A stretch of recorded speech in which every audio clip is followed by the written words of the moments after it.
ಜೀನಾಗೆ ಸಂಪಾದಕತ್ವದಲ್ಲಿ ಜಿಎನ್ಎಸ್ news ಸಾಗರ ಸುತ್ತದ ಆಚೆ ಈಚೆ ಭಾನುವಾರದ ನ್ಯೂಸ್ ಅಪ್ಡೇಟ್ಗೆ ತಮಗೆ ಸ್ವಾಗತ. ಮುಖ್ಯಾಂಶಗಳು: ಪೋಲಿಯೋ ಹನಿ ಹಾಕಿಸಿ ಮಕ್ಕಳ ಭವಿಷ್ಯ ರಕ್ಷಿಸಿ ಎಂದು ಬೇಳೂರು ಸಲಹೆ. ಡಿಸೆಂಬರ್ 31ರೊಳಗೆ ಸಾಗರ ಜಿಲ್ಲಾ ಘೋಷಣೆ ಪ್ರಸ್ತಾಪ ಕಳಿಸದಿದ್ದರೆ ಪ್ರಕ್ರಿಯೆ 18 ತಿಂಗಳು ವಿಳಂಬ ಆಗಬಹುದು ಎಂದ ಹರತಾಳು. ಮಂಗಳವಾರ ಸಾಗರಕ್ಕೆ ಕರ್ಕಿಮಠದ ದೈವಜ್ಞ ಶ್ರೀದ್ವಯರು ಆಗಮನ. ಕಾರ್ಯಕ್ರಮ ಕುರಿತು ಮತ್ತು ಸರ್ವರು ಪಾಲ್ಗೊಳ್ಳಲು ಮೋಹನ್ ಶೇಟ್ ಮನವಿ. ರಜತ ಸಾಗರೋತ್ಸವ 2026ರ ಆಹ್ವಾನ ಪತ್ರಿಕೆ ಬಿಡುಗಡೆ ಮಾಡಿದ ಹಿರಿಯ ಮುತ್ಸದಿ ಕಾಗೋಡು ತಿಮ್ಮಪ್ಪ. ಸಹೃದಯ ಪ್ರಶಸ್ತಿ ಪುರಸ್ಕೃತರು. ಕಾರ್ಯಕ್ರಮ ಕುರಿತು ಬೇಟಿಸ್ವಾಮಿ ಮಾಹಿತಿ. ರಿದಮ್ ಡ್ಯಾನ್ಸ್ ಗ್ರೂಪ್ನ ನೃತ್ಯರಥ ಕಾರ್ಯಕ್ರಮ ಯಶಸ್ವಿ. ಚಳಿಯ ನಡುವೆ ಕಾರ್ಯಕ್ರಮ ವೀಕ್ಷಿಸಿದ ಪ್ರೇಕ್ಷಕರು. ಪ್ರಗತಿ ಶಾಲೆಯಲ್ಲಿ ಚಿಣ್ಣರ ಸಾಂಸ್ಕೃತಿಕ ವೈಭವ.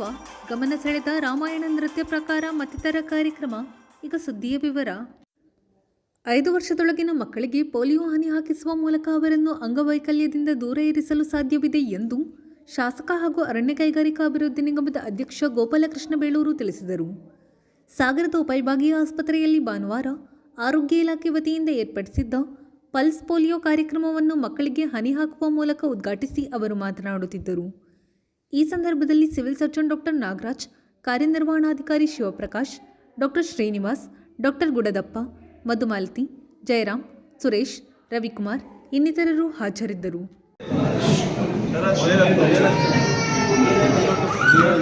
0 to 5 ಇರುವಂಥ ಮಕ್ಕಳಿಗೆ ಪೋಲಿಯೋ ಲಸಿಕೆಯನ್ನು ರಾಜ್ಯ ಮತ್ತು ಭಾರತ ಸರ್ಕಾರದ ವತಿಯಿಂದ ಇವತ್ತು ಇದನ್ನು ಕಡ್ಡಾಯವಾಗಿ ದಯವಿಟ್ಟು ಯಾವುದೇ ಪೋಷಕರಲ್ಲಿ ಅದನ್ನು ಕಡ್ಡಾಯವಾಗಿ ಪ್ರತಿ ವರ್ಷ 5 ವರ್ಷ ನೀವು ಹಾಕಿಕೊಳ್ಳಬೇಕು.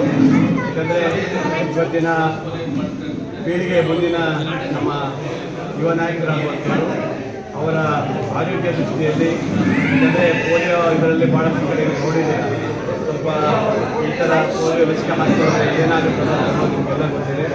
ದಯವಿಟ್ಟು ಕೈ ಮುಗಿದು ಕೇಳೋದಿಷ್ಟೇ, ತಮ್ಮ ಮಕ್ಕಳಿಗೆ ಪ್ರತಿ ವರ್ಷ ಪೋಲಿಯೋ ಲಸಿಕೆಯನ್ನು ತಾವು ಕಡ್ಡಾಯ ಹಾಕ್ಕೊಳ್ಬೇಕು. ರಾಜ್ಯ ಸರ್ಕಾರ ಪ್ರತಿ ವರ್ಷ ಆಯಾ ಆಸ್ಪತ್ರೆಗಳಲ್ಲಿ ಇಲ್ಲಿರ್ಬೋದು ಅಥವಾ ನಮ್ಮ ಹಳ್ಳಿ ಪಂಚಾಯತಿ ಮಟ್ಟದಲ್ಲೂ ಸಹ ಮತ್ತು ಅಂಗನವಾಡಿ ಕೇಂದ್ರದಲ್ಲೂ ಸಹ ಅಂಗನವಾಡಿ ಕೇಂದ್ರದಲ್ಲೂ ಸಹ ಅಲ್ಲೆಲ್ಲೇ ಸಹ ಅವರಿಗೆ ಪೋಲಿಯೋ ಲಸಿಕೆ ಹಾಕಲಿಕ್ಕೆ ಅವಕಾಶ ಮಾಡಿಕೊಟ್ಟಿದ್ದಾರೆ. ಈ ಒಂದು ಒಳ್ಳೆಯ ಕಾರ್ಯಕ್ರಮದಲ್ಲಿ ತಾವೆಲ್ಲರೂ ಭಾಗಿಯಾಗಿ ಗೋಪಾಲಕೃಷ್ಣ ಬೇಳೂರು ಸರ್ ಅವರು ಆಗಮಿಸಿ ಮಕ್ಕಳಿಗೆ ಪೋಲಿಯೋ ಲಸಿಕೆಯನ್ನು ನೀಡುವುದರ ಮುಖಾಂತರ ತುಂಬ ಸಂತೋಷದಿಂದ ಉದ್ಘಾಟನೆ ಮಾಡಿದ್ದಾರೆ ಹಾಗೂ ಕಾರ್ಯಕ್ರಮವನ್ನು ಯಶಸ್ವಿಯಾಗಿ ನಡೆಸಿಕೊಟ್ಟಿದ್ದಾರೆ. ಜೊತೆಗೆ ಸಾರ್ವಜನಿಕರು 5 ವರ್ಷದ ಒಳಗಿನ ಮಕ್ಕಳು ಪ್ರತಿಯೊಬ್ಬರು ತಪ್ಪದೇ ಈ ಪೋಲಿಯೋ ಲಸಿಕೆಯನ್ನು ಪಡಿಬೇಕು ಅಂತ ಹೇಳುವ ಸಂದೇಶವನ್ನು ನೀಡಿದ್ದಾರೆ. ಇಲಾಖೆಯ ಪರವಾಗಿ ಅವರಿಗೆ ಪೂರ್ವಕವಾದ ಧನ್ಯವಾದಗಳನ್ನು ಹಾಗೆಯೇ ಇವತ್ತು ನಮ್ಮ ಕಾರ್ಯಕ್ರಮದಲ್ಲಿ ತಾಲೂಕು ಪಂಚಾಯತ್ ಕಾರ್ಯನಿರ್ವಾಹಕ ಅಧಿಕಾರಿಗಳು ಆಗಮಿಸಿದ್ದಾರೆ. ಅವರಿಗೂ ಆತ್ಮೀಯವಾಗಿ ಸ್ವಾಗತಿಸ್ತೀವಿ ಹಾಗೂ ಧನ್ಯವಾದಗಳು ಹೇಳ್ತೀವಿ. ನಮ್ಮ ಆರೋಗ್ಯ ಇಲಾಖೆಯ ಸಿಬ್ಬಂದಿಯವರು ಮತ್ತು ಇಲ್ಲಿ ಆರೋಗ್ಯ ರಕ್ಷಾ ಸಮಿತಿಯ ಎಲ್ಲ ಸದಸ್ಯರುಗಳು ಬಹಳ ಉತ್ಸಾಹದಿಂದ ಈ ಒಂದು ಕಾರ್ಯಕ್ರಮದಲ್ಲಿ ಭಾಗವಹಿಸಿದ್ದಾರೆ. ಅವರೆಲ್ಲರಿಗೂ ಸಹ ಧನ್ಯವಾದ. ಲಾಗಾಯತಿನಿಂದ ಸಾಗರ ಜಿಲ್ಲೆ ಆಗಬೇಕೆಂಬ ಹಕ್ಕೊತ್ತಾಯವಿದೆ. ಅದಕ್ಕೆ ಪೂರಕವಾಗಿ ಜಿಲ್ಲಾ ಹೋರಾಟ ಸಮಿತಿ ಹೋರಾಟ ಮಾಡುತ್ತಾ ಬರುತ್ತಿದೆ. ಡಿಸೆಂಬರ್ 31ರೊಳಗೆ ಕೇಂದ್ರಕ್ಕೆ ಪ್ರಸ್ತಾವನೆ ಸಲ್ಲಿಸದೆ ಹೋದಲ್ಲಿ ಮುಂದಿನ 18 ತಿಂಗಳು ಸಾಗರ ಜಿಲ್ಲೆ ಮಾಡಬೇಕೆಂಬ ಪ್ರಸ್ತಾಪ ನೆನಗುದಿಗೆ ಬೀಳುತ್ತದೆ ಎಂದು ಮಾಜಿ ಸಚಿವ ಹರತಾಳು ಹಾಲಪ್ಪ ತಿಳಿಸಿದರು. ಭಾನುವಾರ ಪತ್ರಕರ್ತರ ಜೊತೆ ಅವರು ಮಾತನಾಡುತ್ತಿದ್ದರು. ಈ ಸಂದರ್ಭದಲ್ಲಿ ದೇವೇಂದ್ರಪ್ಪ ಯಲಕುಂದ್ಲಿ, ಕೊಟ್ರಪ್ಪ ನೇದರವಳ್ಳಿ ಇನ್ನಿತರರು ಹಾಜರಿದ್ದರು. ಜಿಲ್ಲೆ ಸಾಗರ ಜಿಲ್ಲೆ ಆಗೋದ್ರ ಬಗ್ಗೆ ಲಾಗಾಯತ್ನಿಂದನೂ ಬೇಡಿಕೆ ಇದೆ. ಈಗಲೂ ಕೂಡ ಅದು ತೀವ್ರವಾಗಿ ಜನರು ಬಯಸ್ತಾ ಇದ್ದಾರೆ ಮತ್ತು ಅದಕ್ಕೆ ಸಂಬಂಧಪಟ್ಟಂಗೆ ಜಿಲ್ಲಾ ಹೋರಾಟ ಸಮಿತಿ ಕೂಡ ಒಳ್ಳೆಯ ಕೆಲಸ ಮಾಡ್ತಾ ಇದೆ. ಇತ್ತೀಚೆಗೆ ರಾಜ್ಯ ಸರ್ಕಾರವನ್ನು ಹೋರಾಟಗಾರರೆಲ್ಲ ಸೇರಿ ಸಂಪರ್ಕ ಮಾಡಿದ್ದಾರೆ. ಬೇಗ ಜಿಲ್ಲೆ ಆಗೋದ್ರ ಬಗ್ಗೆ ನಮ್ಮ ಸಂಪೂರ್ಣ ಸಹಕಾರ ಇದೆ ಮತ್ತು ಇದು ಕೂಡ ನಮ್ಮ ಸಣ್ಣ ಪ್ರಯತ್ನ ಎಲ್ಲ ಮಾಡಿದ್ದೀವಿ. ಆಗ ಜಿಲ್ಲೆಗಳನ್ನು ರಚನೆ ಮಾಡಿದಾಗ JN ಪಟೇಲ್ ಸರ್ಕಾರದಲ್ಲಿ ಆಗಿದೆ. ಕಾಗೋಡು ತಿಮ್ಮಪ್ಪ, ಇದೇ ಬಂಗಾರಪ್ಪನವ್ರಿಗೆ ನಾವೆಲ್ಲ ಗಮನಕ್ಕೂ ತಂದಿದ್ವಿ ಸಾಗರ ಜಿಲ್ಲೆ ಮಾಡಿ ಅಂತ. ಬೇರೆ ಬೇರೆ ಕಾರಣಕ್ಕೆ ಅದು ಆಗಲಿಲ್ಲ. ಶಿವಮೊಗ್ಗ ಜಿಲ್ಲೆ ಹೊಡೆದು 3 ಸಾರಿ ಹೊಡೆಯೋದು, 3 ಕಡೆ ಹೊಡೆಯೋದು ಬೇಡ, ಒಂದು ಕಡೆ ಅಂತೇಳಿ ಚನ್ನಗಿರಿ ಒಂದು ಕಡೆ ತೆಗೆದು ಈ ಎಲ್ಲ ಕಾರಣಕ್ಕೆ ಆಗಿರ್ಬೋದು. ಈ ಹೋರಾಟ ಮಾಡ್ತಿದ್ರೆ ಆಗಬೇಕು. ಆದರೆ ಎಲ್ಲ ರೀತಿಯಲ್ಲಿ ಸವಲತ್ತುಗಳು ಸಿಗುತ್ತೆ, ಎಲ್ಲ ರೀತಿಯ ಅನುಕೂಲಗಳಾಗುತ್ತೆ. ಆಗೋದಕ್ಕೆ ಮಲೆನಾಡಿನ ಹೃದಯ ಭಾಗ ಇದು. ಸೊರಬ, ಸಾಗರ, ಹೊಸನಗರ ಎಲ್ಲ ಸೆಂಟ್ರಲ್ ಪ್ಲೇಸ್ ಆಗಿದೆ ಮತ್ತು ಜಿಲ್ಲೆ ಆಗೋದ್ರಿಂದ ಒಂದು ಜಿಲ್ಲಾ ನ್ಯಾಯಾಲಯ ಬರ್ತದೆ, ಜಿಲ್ಲೆ ಮಟ್ಟದ ಎಲ್ಲ ಆಫೀಸ್ಗಳು ಬರ್ತವೆ, ಒಂದು ಒಳ್ಳೆಯ ಆಸ್ಪತ್ರೆ ಬರ್ತದೆ, ಜಿಲ್ಲಾ ಮಟ್ಟಕ್ಕೆ ಓಡಾಡೋದು ತಪ್ಪುತ್ತೆ. ಹೀಗೆ ಈಗಾಗಲೇ ಶಿವಮೊಗ್ಗ ಜಿಲ್ಲೆ ಸುಮಾರು 170 ಕಿಲೋಮೀಟ್ರ್ ಹೋಗಬೇಕಾಗಿದೆ. ನಮ್ಮ ಆರ್ಕಳ, ನಮ್ಮ ಮೆಗಾನೆ ಆ ಭಾಗದ ಜನರು. ಸಾಗರ ಜಿಲ್ಲೆ ಆದರೆ ಅವ್ರಿಗೆ ಬರೀ 70-80 ಕಿಲೋಮೀಟ್ರಲ್ಲಿ ಜಿಲ್ಲೆಗೆ ಹೋಗಿ.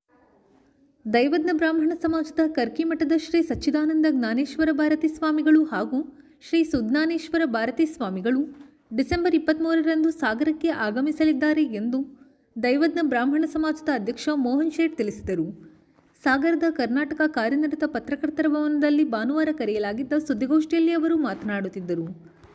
ಮಂಜುನಾಥ್ ಶೇಟ್ ಈ ಸಂದರ್ಭದಲ್ಲಿ ಮಾತನಾಡಿದರು. ಗೋಷ್ಠಿಯಲ್ಲಿ ಜಗನ್ನಾಥ್ ಶೇಟ್, ಸಂತೋಷ್ ಶೇಟ್, ಸೂರ್ಯಕಾಂತ್ ಶೇಟ್, ನೀಲಕಂಠ್ ರಾಯ್ಕರ್, ರಾಘವೇಂದ್ರ ಶೇಟ್, ಪ್ರವೀಣ್ ಕೃಷ್ಣ ಶೇಟ್, ಅರವಿಂದ್ ರಾಯ್ಕರ್, ಯುವಿ ಶ್ರೀಧರ್, ಅರವಿಂದ್ ರಾಯ್ಕರ್, ಚಂದ್ರಶೇಖರ್ ಇನ್ನಿತರರು ಹಾಜರಿದ್ದರು. ತಾರೀಕು 23/12 ಮಂಗಳವಾರ ದಿನ ನಮ್ಮ ಕರ್ಕಿ ಮಠಾಧೀಶರಾಗಿರ್ತಕ್ಕಂಥ ಶ್ರೀಮಂತ ಜಗದ್ಗುರು ಶಂಕರಾಚಾರ್ಯ ಸಂಸ್ಥಾನ ದೈವಜ್ಞ ಬ್ರಾಹ್ಮಣ ಮಠಾಧೀಶರಾಗಿರ್ತಕ್ಕಂಥ ಪರಮಪೂಜ್ಯ ಶ್ರೀ ಸಚ್ಚಿದಾನಂದ ಜ್ಞಾನೇಶ್ವರ ಭಾರತಿ ಮಹಾಸ್ವಾಮಿಗಳು ಹಾಗೂ ಕರಗಮನ ಸಂಜಾತ ಪರಮಪೂಜ್ಯ ಶ್ರೀ ಸುಜ್ಞಾನೇಶ್ವರ ಭಾರತಿ ಮಹಾಸ್ವಾಮಿ ಕರ್ಕಿ ಮಠ ಸಾಗರಕ್ಕೆ ಸಂಜೆ 4 ಗಂಟೆಗೆ ಆಗಮಿಸ್ತಾ ಇದ್ದಾರೆ. 4 ಗಂಟೆಯಿಂದ ಸಾಗರಕ್ಕೆ ಆಗಮಿಸ್ತಾ ಇದ್ದಾರೆ. 4 ಗಂಟೆಗೆ ಅವ್ರು ಬಂದಾಗ ನಾವು ಮೆರವಣಿಗೆ ಮುಖಾಂತರ ನಾವು ನಮ್ಮ ರಾಮ ಮಂದಿರಕ್ಕೆ ನಮ್ಮ ದೇವಸ್ಥಾನ ಕರ್ಕೊಂಡ್ವಿ. ಅಲ್ಲಿ ಮಂಗಳಾರತಿ ಮಾಡಿಸಿ ಅಲ್ಲಿಂದ ನಾವು ನಮ್ಮ ಸಭಾಭವನ ದೈವಜ್ಞ ಸಭಾಭವನವನ್ನು ಕರ್ಕೊಂಡು ಹೋಗ್ತಾ ಇದ್ವಿ. ಅಲ್ಲಿ ಸಂಜೆ 5:15 ಅಥವಾ 6 ಗಂಟೆಗೆ ಅವರ ಪ್ರವಚನ ಕಾರ್ಯಕ್ರಮ ಇರುತ್ತೆ ಹಾಗೂ ಪಾದಪೂಜೆ ನಂತರ ಅವರ ಪ್ರವಚನ ಕಾರ್ಯಕ್ರಮ. ನಮ್ಮ ಈ ಸಮಾಜವನ್ನು ಒಗ್ಗೂಡಿಸಬೇಕು ಹಾಗೂ ಧಾರ್ಮಿಕ ಭಾವನೆ ಜಾಗೃತಿಗೊಳಿಸಬೇಕಾಗಿ ಈ ಕಾರ್ಯಕ್ರಮಗಳನ್ನು ಮಾಡ್ತಾ ಇದ್ದಾರೆ. ಧಾರ್ಮಿಕ ಭಾವನೆ ಸಮಾಜದಲ್ಲಿ ಬೆಳೀಬೇಕು, ಸಮಾಜ ಒಗ್ಗಟ್ಟಾಗಬೇಕು, ಸಮಾಜವನ್ನು ಧಾರ್ಮಿಕ ಭಾವನೆಯಿಂದ ಹೆಚ್ಚೆತ್ತು ಸಮಾಜದ ಅಭಿವೃದ್ಧಿಗಾಗಿ ಎಲ್ಲರೂ ಹೋರಾಟ ಮಾಡಬೇಕು ಅನ್ನೋ ಮನೋಸಂಕಲ್ಪದಿಂದ ಅವರು ನಮ್ಮನ್ನೆಲ್ಲ ಒಗ್ಗಟ್ಟು ಮಾಡಲಿಕ್ಕೆ ಹೊರಟಿದ್ದಾರೆ. ತಾವೆಲ್ಲ ಈ ಕಾರ್ಯಕ್ರಮಕ್ಕೆ ಮುಖ್ಯ ತಾವು ತಮ್ಮ ಇಡೀ ಕುಟುಂಬ ಸಮೇತವಾಗಿ ನಮ್ಮ ಈ ಕಾರ್ಯಕ್ರಮಕ್ಕೆ ತಾವು ಸಮೇತ ಆಗಮಿಸಬೇಕು, ನಮ್ಮ ಈ ಕಾರ್ಯಕ್ರಮವನ್ನು ಯಶಸ್ಸುಗೊಳಿಸಬೇಕು ಅಂತ ಹೇಳ್ತಾ ಈ ಒಂದು ಪ್ರಕಟಣೆ ಕೃಪೆಗಾಗಿ ಒಂದು ನಾನು ಪ್ರಕಟಣೆ ಕೃಪೆಗಾಗಿ ಒಂದು ವಿಚಾರ ಹೇಳ್ತೀನಿ. ನಮ್ಮ ದೈವಜ್ಞ ಬ್ರಾಹ್ಮಣ ಮಠಾಧೀಶರಾದ ಪರಮಪೂಜ್ಯ ಶ್ರೀ ಸಚ್ಚಿದಾನಂದ ಜ್ಞಾನೇಶ್ವರ ಭಾರತಿ ಮಹಾಸ್ವಾಮಿಗಳು ಹಾಗೂ ಕರಕಮಲ ಸಂಜಾನ ಪರಮಪೂಜ್ಯ ಶ್ರೀ ಸಚ್ಚಿದಾನಂದ ಭಾರತಿ ಮಹಾಸ್ವಾಮಿಗಳು ಕರ್ಕಿ ಮಠ ಹೊನ್ನಾವರ ಇವರು ಸಾಗರ ಪಟ್ಟಣಕ್ಕೆ ದೈವಜ್ಞ ದರ್ಶನ ಕಾರ್ಯಕ್ರಮದ ನಿಮಿತ್ತ ತಾರೀಕು 23/12/25 ಮಂಗಳವಾರ ಸಂಜೆ 4 ಗಂಟೆಗೆ 90 ಕಡೆ ಹೊರಟಿದೆ. ಅವರು ಕಾರ್ಯಕ್ರಮ ದಿನಕ್ಕೆ 2 ಕಾರ್ಯಕ್ರಮ, ಬೆಳಗ್ಗೆ 1 ಕಾರ್ಯಕ್ರಮ, ಸಂಜೆ 1 ಕಡೆ ಕಾರ್ಯಕ್ರಮ. ಇಲ್ಲಿ ತಾಳಗುಪ್ಪದಲ್ಲಿ ಬೆಳಗ್ಗೆ 11 ಗಂಟೆ ಕಾರ್ಯಕ್ರಮ, ಸಾಗರದಲ್ಲಿ ಸಂಜೆ 4 ಗಂಟೆ ಆಗಮಿಸಿ 6 ಗಂಟೆ ಕಾರ್ಯಕ್ರಮ. ಇಲ್ಲಿಂದ ಮಾನ್ಯ ಬೆಳಗ್ಗೆ ಹೊಸನಾಳ ಹೋಗ್ತಾರೆ, ಹೊಸನಾಳದಿಂದ ಹುಂಚೆ ಹೋಗ್ತಾರೆ, ಹುಂಚೆಯಿಂದ ಮತ್ತೆ ಸಾಗರಕ್ಕೆ ಬಂದು ನಮ್ಮ ಕಲ್ಯಾಣ ಮಂದಿರ ಮಾಡಬೇಕು. ಅದ ನಂತರ ಮತ್ತು ಸ್ವರಪಾಕ್ಷಿ ಕಾರ್ಯಕ್ರಮ ಮಾಡಲಿಕ್ಕೆ ಹೋಗ್ತಾರೆ. ಎಲ್ಲವನ್ನು ಧರ್ಮ ಜಾಗೃತಿಗಾಗಿ ಅವರು ಕಾರ್ಯಕ್ರಮ, ಒಳ್ಳೆಯ ಕಾರ್ಯಕ್ರಮ. ಇದು 3ನೇ ಕಾರ್ಯಕ್ರಮ. 1914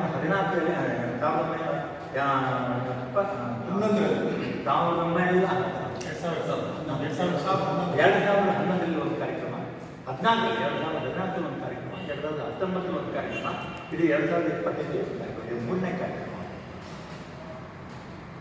ಸ್ವಾಮಿಗಳು ಶಿಷ್ಯೋತ್ತಮರಾಗಿ ಸ್ವೀಕಾರ ಮಾಡಿದ ಮೇಲೆ ಪ್ರಥಮವಾಗಿ ಸಾಗರಕ್ಕೆ ಶಿಷ್ಯರು ಬರ್ತಾ ಇದ್ದಾರೆ ಹಾಗೂ ಕರ್ನಾಟಕದಾದ್ಯಂತ ಎಲ್ಲ ಊರುಗಳಿಗೂ ಸಾಂಸ್ಕೃತಿಕ ಕಾರ್ಯಕ್ರಮಗಳು ಊರಿನ ಆರೋಗ್ಯಕರ ಮನಸ್ಸುಗಳನ್ನು ಹೆಚ್ಚಿಸುತ್ತದೆ.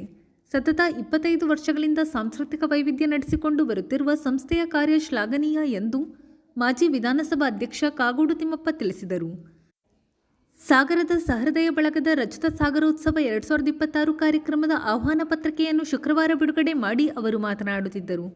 ಸಹೃದಯ ಬಳಗದ ಉಪಾಧ್ಯಕ್ಷ ವೇಟಿಸ್ವಾಮಿ ಮಾತನಾಡಿದರು. ಈ ಸಂದರ್ಭದಲ್ಲಿ ಸಹೃದಯ ಬಳಗದ ಅಧ್ಯಕ್ಷ ಜಿ ನಾಗೇಶ್, ಪ್ರಧಾನ ಕಾರ್ಯದರ್ಶಿ ಲೋಕೇಶ್ ಕುಮಾರ್, ಕೋಶಾಧ್ಯಕ್ಷ ಗಿರೀಶ್ ರಾಯ್ಕರ್, ನಿವೃತ್ತ ನೌಕರರ ಸಂಘದ ಅಧ್ಯಕ್ಷ ಉಮೇಶ್ ಹದನಲ್ಲೂರು, ಗೌರವಾಧ್ಯಕ್ಷ ಎಸ್ ಬಸವರಾಜ್, ಇತಿಹಾಸ ವೇದಿಕೆ ಅಧ್ಯಕ್ಷ ಡಾಕ್ಟರ್ ಕೆಳದಿ ವೆಂಕಟೇಶ್ ಜೋಯ್ಸ್, ಪ್ರಮುಖರಾದ ಎಚ್.ಜಿ. ಸುಬ್ರಹ್ಮಣ್ಯ ಭಟ್, ಜಿ.ಎಚ್. ಶಿವಯೋಗಿ ಇನ್ನಿತರರು ಹಾಜರಿದ್ದರು. ಸಾಗರ ಸುತ್ತ ಪತ್ರಿಕಾ ಬಳಗ ಇವರ ಸಮ್ಮುಖದಲ್ಲಿ ನಡೀತಾ ಇರತಕ್ಕಂಥ ಕಾರ್ಯಕ್ರಮಕ್ಕೆ ಆಹ್ವಾನಿಸಿದಿರಿ. ಕೃತಜ್ಞತೆಗಳು. ನಿಮ್ಮ ಕಾರ್ಯಕ್ರಮದಲ್ಲಿ ನಾನು ಭಾಗವಹಿಸ್ತೇನೆ ಅಂತ ಸಂತೋಷದ ಮಾತನ್ನ ತಮ್ಮೊಂದಿಗೆ ನಾನು ಹೊಂದ್ಕೊಳ್ಳೋದಕ್ಕೆ ತಯಾರಿದ್ದೇನೆ. ತುಂಬ ಸಂತೋಷ ತಾವೆಲ್ಲ ಬಂದು ಕರೆದಿದ್ದೇನೆ.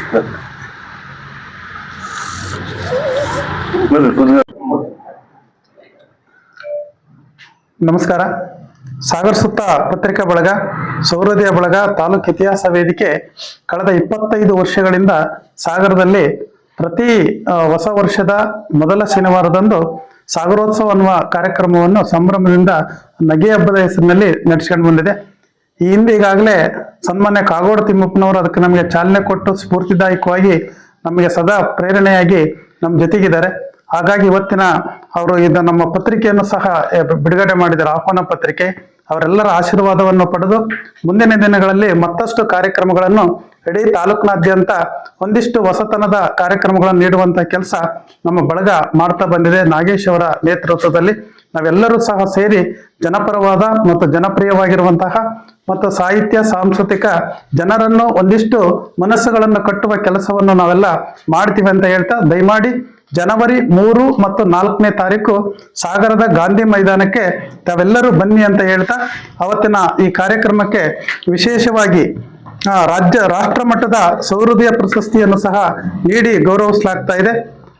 ಸನ್ಮಾನ್ಯ ಗೋಪಾಲಕೃಷ್ಣ ಬೇಳೂರು ಅವರಿಗೆ ಸೌಹೃದಯ ರಾಜಕಾರಣಿ ಪ್ರಶಸ್ತಿಯನ್ನು, ಹಾಗೆ ಡಾಕ್ಟರ್ ವಿದ್ವಾನ್ BL ನಾಗರಾಜ್ ಅವರಿಗೆ ಸೌಹೃದಯ ಸಾಹಿತಿ ಪ್ರಶಸ್ತಿಯನ್ನು, ವೇಣುಗೋಪಾಲ್ ಗುರೂಜಿ ಅವರಿಗೆ ಸೌಹೃದಯ ಗುರುಗಳು ಪ್ರಶಸ್ತಿಯನ್ನು, ಡಾಕ್ಟರ್ ಬಾಲಾರ್ ಸುರೇಶ್ ಬೆಂಗಳೂರಿವರಿಗೆ ಸೌಹೃದಯ ನಿರ್ದೇಶಕ ಪ್ರಶಸ್ತಿಯನ್ನು, ಡಾಕ್ಟರ್ ಮಂಜುನಾಥ್ GM ದಾವಣಗೆರೆ ಅವರಿಗೆ ಸೌಹೃದಯ ಕೃಷಿಕ ಪ್ರಶಸ್ತಿಯನ್ನು, ಡಾಕ್ಟರ್ ಅಮರೇಶ್ ಯಗತಾಲ್ ರಾಯಚೂರ್ ಅವರಿಗೆ ಸೌಹೃದಯ ಇತಿಹಾಸ ತಜ್ಞ ಪ್ರಶಸ್ತಿಯನ್ನು, ಪುಷ್ಪ BK ಚಿಕ್ಕಮಗಳೂರು ಅವರಿಗೆ ಸೌಹೃದಯ ಜಾನಪದ ಕಲಾವಿದೆ, ವಿದ್ವಾನ್ ಗೋಪಾಲ್ ಎಂ ಸೌಹೃದಯ ನೃತ್ಯ ಕಲಾವಿದ, ಪ್ರಸಂತ್ ಕುಮಾರ್ ಶಿವಮೊಗ್ಗ ಸೌಹೃದಯ ಸಹಕಾರಿ ಪ್ರಶಸ್ತಿಯನ್ನು ನೀಡಿ ಗೌರವಿಸಲಾಗ್ತಾ ಇದೆ. ಹಾಗೆಯೇ ಸಾಕಷ್ಟು ವರ್ಷಗಳ ಕಾಲ ತಮ್ಮನ್ನು ತಾವು ತೋರಿಸ್ಕೊಂಡಿರುವಂತಹ ಕೆಲವು ಸಂಸ್ಥೆಗಳನ್ನು ಗುರುತಿಸಿ ಗೌರವಿಸುವಂತ ಕೆಲಸ ಈ ಸಂದರ್ಭದಲ್ಲಿ ಮಾಡಲಾಗ್ತಾ ಇದೆ. 100 ವರ್ಷಗಳ ಕಾಲ ಗುರುತಿಸಿಕೊಂಡಿರುವಂತಹ ಸಾಗರದ ಮೈಸೂರು ಗುಡಿಗಾರರ ಸಹಕಾರ ಸಂಘ, 70 ವರ್ಷಗಳ ಕಾಲ ಕಾರ್ಯನಿರ್ವಹಿಸಿರುವಂತಹ ಸಾಗರ ಟೌನ್ ಹೌಸ್ ಬಿಲ್ಡಿಂಗ್ ಸೊಸೈಟಿ, 50 ವರ್ಷ ಕಾಲ ಅಡಿಕೆ ಪರಿಷ್ಕರಣ ಮತ್ತು ಮಾರಾಟ ಸಹಕಾರ ಸಂಘ ಇವರಿಗೆ, ಹಾಗೆ ಅಕ್ಷಯ ಸೌಹಾರ್ದ ಸಹಕಾರಿ ಸಂಸ್ಥೆ 25 ವರ್ಷಗಳ ಕಾಲ ಕೆಲಸ ಮಾಡಿದೆ. ಕರ್ನಾಟಕ ರಾಜ್ಯ ನಿವೃತ್ತ ನೌಕರರ ಸಂಘ 25 ವರ್ಷ, ಅಮ್ರಾಣಿ ವಿದೇಶ ಸೌಹಾರ್ದಿ ಸಂಸ್ಥೆ 25 ವರ್ಷಗಳ ಕಾಲ ಮಾಡಿರುವಂತಹ ಈ ಸಂಸ್ಥೆಗಳನ್ನು ಸಹ ಗುರುತಿಸಿ ಗೌರವಿಸಲಾಗ್ತಾ ಇದೆ. ರಾಜ್ಯ ಮಟ್ಟದ ಸೌಹೃದಯ ಪ್ರಶಸ್ತಿಯನ್ನು ಸಹ ಮಾರನೇ ದಿನ ನೀಡಲಾಗ್ತಾ ಇದೆ. ಅಭಿಷೇಕ್ ದಿನೇಶ್ ಕುಮಾರ್ ಜೋಶಿ ಅವರಿಗೆ ಸಾರ್ವಜನಿಕ ಕ್ಷೇತ್ರ, ಮೇಘನಾ ಮೈಸೂರು ಅವರಿಗೆ ನೃತ್ಯ ಕ್ಷೇತ್ರ, TV ಪಾಂಡುರಂಗ್ ಅವರಿಗೆ ಉದ್ಯಮ ಕ್ಷೇತ್ರ, TD ಮೇಘರಾಜ್ ಅವರಿಗೆ ರಾಜಕೀಯ ಕ್ಷೇತ್ರ, R ಶ್ರೀನಿವಾಸ್ ಅವರಿಗೆ ಸಾಮಾಜಿಕ ಕ್ಷೇತ್ರ, ವೀರಭದ್ರಪ್ಪ ಜಂಬಿಗೆ ಅವರಿಗೆ ಸೇವಾ ಕ್ಷೇತ್ರ, ಸುನಂದ ಶ್ರೀಧರ್ ಅವರಿಗೆ ಮಹಿಳಾ ಕ್ಷೇತ್ರ, L ಚಂದ್ರಪ್ಪ ಅವರಿಗೆ ಶ್ರಮಿಕ ಕ್ಷೇತ್ರ, ಮಾಲತೇಶಪ್ಪ ಶಿಕ್ಷಣ ಕ್ಷೇತ್ರ, ಪುರುಷೋತ್ತಮ್ ಅವರಿಗೆ ಸಾಮಾಜಿಕ ಕ್ಷೇತ್ರ, KV ಜೈರಾಮ್ ಅವರಿಗೆ ಧಾರ್ಮಿಕ ಕ್ಷೇತ್ರ, KV ಮಂಜಪ್ಪ ಅವರಿಗೆ ಜಾನಪದ ಕ್ಷೇತ್ರ, ಶ್ರೀಮತಿ ಶಶಿಕಲಾ S ಮಹಿಳಾ ಕ್ಷೇತ್ರ ಇವರಿಗೆ ಪ್ರಶಸ್ತಿಯನ್ನು ನೀಡಿ ಗೌರವಿಸಲಾಗ್ತಾ ಇದೆ. ಇದೇ ಸಂದರ್ಭದಲ್ಲಿ ಸಾಂಸ್ಕೃತಿಕ ವೈವಿಧ್ಯ ಕಾರ್ಯಕ್ರಮಗಳನ್ನು ಸಹ ಆಯೋಜಿಸಲಾಗಿದೆ. ಮೊದಲ ದಿನ 3ನೇ ತಾರೀಕು ಮನು ಅಂದಾಡಿ ಅವರಿಂದ ಹಾಸ್ಯ ರಸಾಯನ ಕಾರ್ಯಕ್ರಮವನ್ನು ಆಯೋಜಿಸಲಾಗಿದೆ. 2ನೇ ದಿನ ಭಾನುವಾರ ಮಿಮಿಕ್ರಿ ದಯಾನಂದ್ ಅವರು, ಪ್ರಹ್ಲಾದ್ ಆಚಾರ್ಯ ಅವರಿಂದ ಶಾಡೋ ಪ್ಲೇ ಅವರು, ಉಮೇಶ್ ಗೌಡರಿಂದ ನಗೆ ಹರಟೆ, ಈ ಎಲ್ಲ ಕಾರ್ಯಕ್ರಮಗಳನ್ನು ಆಯೋಜನೆ ಮಾಡಿದೆ. ತಾವೆಲ್ಲ ಸಾಗರದ ಸಮಸ್ತ ಜನತೆ, ಸೌಹೃದಯ ಬಂಧುಗಳು ಹೆಚ್ಚಿನ ಸಂಖ್ಯೆಯಲ್ಲಿ ಭಾಗವಹಿಸಿ ಈ ಕಾರ್ಯಕ್ರಮವನ್ನು ಒಂದು ಐತಿಹಾಸಿಕವಾಗಿ ಮಾಡ್ಬೇಕಂತೇಳಿ ತಮ್ಮೆಲ್ಲರಲ್ಲಿ ನಮ್ಮ ಬಳಗದ ಪರವಾಗಿ ಕಲೆ, ಸಾಹಿತ್ಯ, ಸಂಸ್ಕೃತಿ ಕಾರ್ಯಕ್ರಮಗಳಿಗೆ ಹೆಚ್ಚಿನ ಒತ್ತು ನೀಡಲಾಗುತ್ತಿದೆ ಎಂದು ಶಾಸಕ ಗೋಪಾಲಕೃಷ್ಣ ಬೇಳೂರು ತಿಳಿಸಿದರು. ಸಾಗರದ ನೆಹರು ಮೈದಾನದಲ್ಲಿ ಶನಿವಾರ ರಿದಮ್ ಡ್ಯಾನ್ಸ್ ಸ್ಟುಡಿಯೋ ವತಿಯಿಂದ ಏರ್ಪಡಿಸಿದ್ದ ನೃತ್ಯರಥ 2025 ಕಾರ್ಯಕ್ರಮದಲ್ಲಿ ಪಾಲ್ಗೊಂಡು ಅವರು ಮಾತನಾಡುತ್ತಿದ್ದರು. ಚಲನಚಿತ್ರ ನಟ ಪ್ರಕಾಶ್ ತುಮಿನಾಡು ಮಾತನಾಡಿದರು. ಸಂಸ್ಥೆಯ ಮುಖ್ಯಸ್ಥ ರಾಜೇಶ್ ಹಾಗೂ ಪದಾಧಿಕಾರಿಗಳು ಈ ಸಂದರ್ಭದಲ್ಲಿ ಹಾಜರಿದ್ದರು. ವಿಶೇಷವಾಗಿ ನಮ್ಮ ಸಾಗರದಲ್ಲಿ ಬಹಳಷ್ಟು ಕಲಾವಿದರಿದ್ದಾರೆ. ನೃತ್ಯ ಕಲಾವಿದರು, ಡ್ಯಾನ್ಸ್ ಕಲಾವಿದರು, ಮತ್ತು ಹಲವಾರು ರಂಗದಲ್ಲಿ ಸಾಗರ ಕ್ಷೇತ್ರ ಕಲಾಮಯವಾಗಿರುವಂಥ ಒಂದು ರಂಗಭೂಮಿ ಕ್ಷೇತ್ರದಲ್ಲಿರುವಂಥ ಕಲಾಕ್ಷೇತ್ರ. ಇವತ್ತು ರಾಜೇಶ್ ಅವರು ತಮ್ಮ ಒಂದು ಡ್ಯಾನ್ಸ್ ಕ್ಲಾಸ್ ಅನ್ನು ಮಾಡುವ ಮೂಲಕ ಪ್ರತಿ ವರ್ಷ ತಮ್ಮ ಈ ತಾಲೂಕಿನ ಜನರಿಗೆ ರಸದೌತಣ ಕೊಡುವ ಮೂಲಕ ತನ್ನ ಡ್ಯಾನ್ಸಿನ ಎಲ್ಲ ವಿದ್ಯಾರ್ಥಿಗಳ ಮೂಲಕ ಉತ್ತಮವಾದಂಥ ಒಂದು ಡ್ಯಾನ್ಸ್ ಕಾರ್ಯಕ್ರಮವನ್ನು ಕೊಟ್ಟು ಅವರ ತಂದೆ ತಾಯಿಗಳಿಗೆ, ಪೋಷಕರಿಗೆ ಮತ್ತು ಇಲ್ಲಿಯ ನಾಗರಿಕರಿಗೆ ಆನಂದ ಕೊಟ್ಟಿರುವಂಥ ಕೆಲಸವನ್ನು ಮಾಡ್ತಾ ಇದ್ದಾರೆ.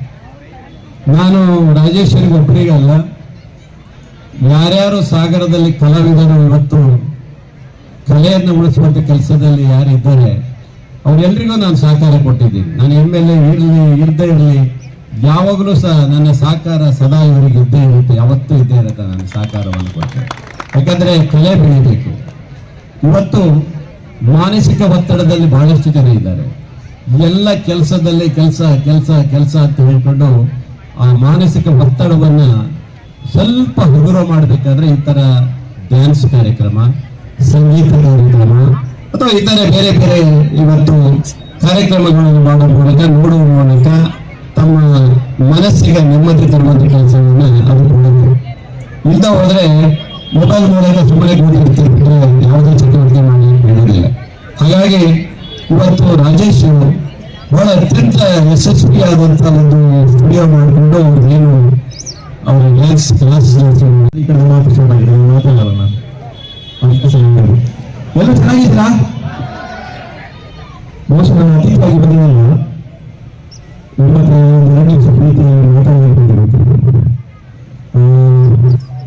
ವೇದಿಕೆ ವಿಶೇಷವಾಗಿ ನಾನು ಅವರ ಮಾತುಗಳು ತುಂಬ ಖುಷಿ ಆಯಿತು. ಕಲೆ ಆಗಿರಲಿ, ಕಲಾವಿದರಾಗಿರಲಿ, ದೊಡ್ಡ ಮಟ್ಟದ ಪ್ರೋತ್ಸಾಹವನ್ನು ನಡೀತಾ ಇರೋದು ಅಂತ ಕೇಳ್ಪಟ್ಟಿದ್ದೀನಿ. Thank you sir, thank you for that. ಇಡೀ ಕಲಾವಿದರ ಪರವಾಗಿ ನಾನು ನಿಮಗೆ ತುಂಬ ಅಭಿನಂದನೆ ಸಲ್ಲಿಸ್ತಾ ಇದ್ದೇನೆ. ಫಸ್ಟ್ ಆಫ್ ಆಲ್ ಹೇಳಿದ್ರೆ ನನಗೆ ಮಾತಾಡ್ಲಿಕ್ಕೆ ಬರುತ್ತಿಲ್ಲ. ಯಾರಾದ್ರೂ ಯಾರಾದ್ರೂ ವೇದಿಕೆ ಬಂದ್ರೆ ಒಂದು ಸ್ಕಿಟ್, ಒಂದು ಜೋಕ್ಸ್ ಅಂತ ಡ್ಯಾನ್ಸ್, ಸುಮ್ಮನೆ ಮುಚ್ಚಿಟ್ಟು ಡ್ಯಾನ್ಸ್ ಅನ್ನು ಮಾಡ್ಬೋದು, ಮಾತಾಡ್ಲಿಕ್ಕೆ ಬರುವುದಿಲ್ಲ.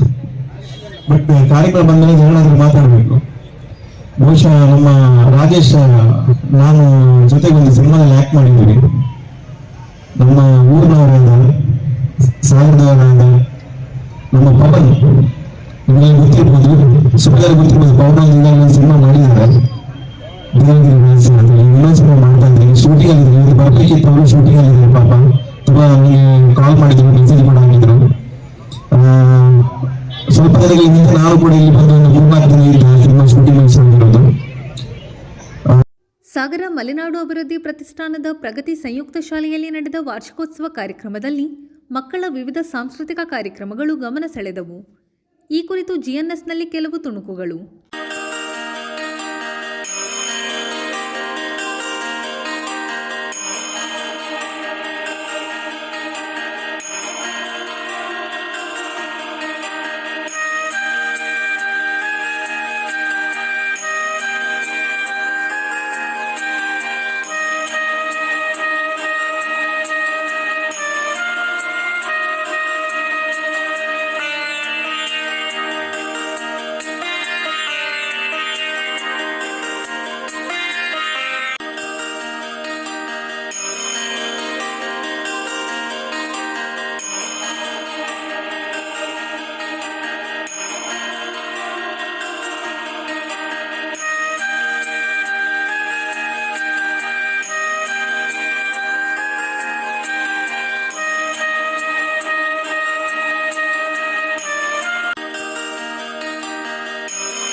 ಇದು ಭಾನುವಾರದ ಸಮಗ್ರ ಸುದ್ದಿ. ನಿರಂತರ ಸುದ್ದಿಗಾಗಿ ನೋಡ್ತಾ ಇರಿ GNS ನ್ಯೂಸ್.